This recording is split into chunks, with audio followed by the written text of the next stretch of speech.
Greetings and welcome to Elect Connect, a candidate forum brought to you by the Greater Bloomington Chamber of Commerce. I'm Mary Morgan, the Chamber's Director of Advocacy and Public Policy. We'll be talking with Matt Pierce, a Democrat who's running for re-election in the Indiana House of Representatives for District 61. But first, I'd like to thank our Elect Connect sponsors. Without their support, this work would not be possible. Those sponsors are Comcast Business, Bunger & Robertson, City of Bloomington, German American Bank, Hoosier Energy, Indiana University, and Smithville. And now I'd like to welcome Matt Pierce. Matt, thanks for joining us. Well, thank you for inviting me. Sure. Well, I'd like to start out by asking you to just tell us a little bit about yourself and why you're running for re-election. Okay, well, as you know, we have a citizen legislature, so most of us have two jobs. And so my day job is working as a senior lecturer at Indiana University. So I teach in the media school about all the different types of media, talk about industries and management and kind of how the media industry business models and all that are playing out in this ever-changing technology. So that's my day job. And then in the legislature, I focus in on areas of energy, utilities, telecommunications. That kind of fits my area a little bit as well. And I've been very involved in the criminal code reform. So we've been on now a 5 or 6 year process of trying to reorient our criminal code system to focus on treatment for addictions and mental health, which we all know are the real drivers of people ending up in the criminal justice system. And it's just a really hard, long slog. And it's hard to get these resources kind of redirected. So I want to continue working on that to see if we can move away from incarceration and get more at solving the underlying causes of crime, which most often are addictions and mental health. So that's a key thing.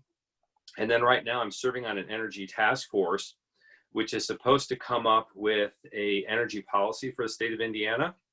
I'm a little bit worried about where the leadership of that task force might be taking us, but my goal is to try to get us reoriented more toward renewables and energy efficiency and have policies that really address the energy mix. And one of the problems we have is for a long time, we had the really cheap coal. And when the coal plants did not have to worry about the pollution, it was cheap. But once they were expected to clean up the pollution and put the scrubbers on the plants and things, it's gotten really expensive. And fracking has made natural gas very inexpensive.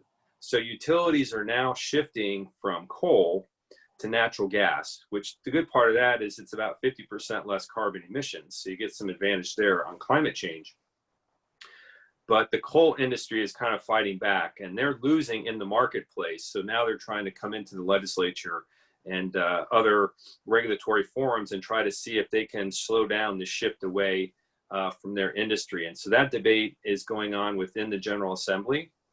And so I hope to play an important role in that in the upcoming session. Great. Well, thanks for sharing that with us, Matt. One of the questions that I'd like to ask you, I'm sure that our community has been talking about the local income tax increase. And I'm interested in hearing what changes to state law you would support related to LIT. Yeah, I agree. It's just not a healthy situation when you have some people in the county feeling like something's being imposed upon them without them having the ability to vote for the elected officials that are making that decision. So I do think we need a change there. What I would like to do is just disconnect people, these different jurisdictions, so that every unit of government can make their own taxing decisions without having to impose their tax on others. I think that all has been done on a countywide basis because that was easiest for the Department of Revenue to administer when they came up with these systems back in the early 70s. So I think that what we need to do is the hard work of getting the systems in place so that if Bloomington wants to have a tax, its city council can vote it in. It would only apply to people within the city limits. If the county wanted a countywide tax, and those elected officials from the county could make that decision. And each jurisdiction then, the voters, if they didn't like those taxing decisions, they would have an opportunity to vote for or against the people. I think that would be the best way to go. Okay, great. Well, thank you. And as a reminder, we've been talking today with Matt Pierce. He's running for re-election in the Indiana House of Representatives District 1 race. One final thank you to our sponsors for Elect Connect: Comcast Business, Bunger and Robertson, City of Bloomington, German American Bank, Hoosier Energy, Indiana University, and Smithville. And finally, a reminder to vote on November 3rd, or to take advantage of early voting if you can.